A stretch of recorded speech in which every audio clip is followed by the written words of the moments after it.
Seperti berlian berserak di Katulistiwa, 17.000 pulau terhampar luas di seluruh Indonesia.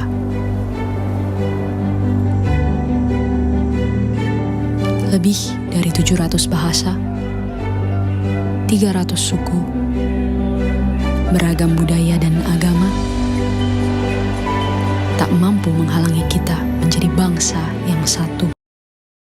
Gak cuma beras dan daging sapi, ada barang dan hal lain yang diekspor dari negara lain ke Indonesia, yang begitu melekat di kita dan jarang kita sadarin. Dan itu adalah agama kita.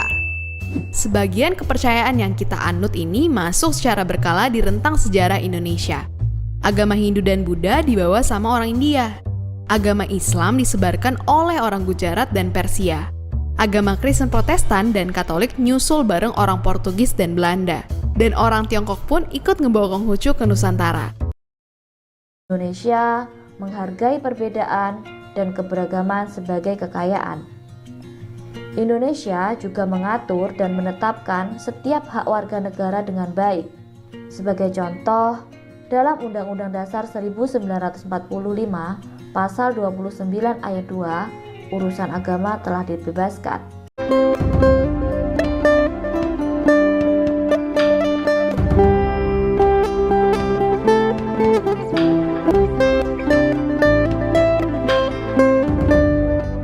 Indonesia kaya akan budaya, suku, ras, dan agama. Bisa menjaga kebersamaan adalah hal yang patut kita punya. Karena kami, saudara dan sebangsa, di bumi Ibu Pertiwi.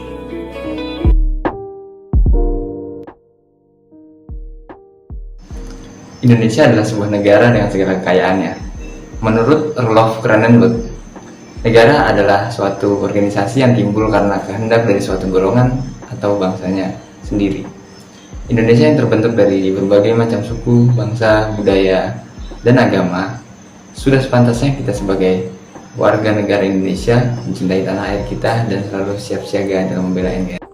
Pendapat saya tentang keanekaragaman agama yang ada di Indonesia merupakan suatu ciri khas bagi bangsa Indonesia dan merupakan suatu kebanggaan bagi bangsa Indonesia terhadap keanekaragaman agama yang ada di Indonesia, tetapi tetap menjunjung tinggi persatuan dan Bhinneka Tunggal Ika.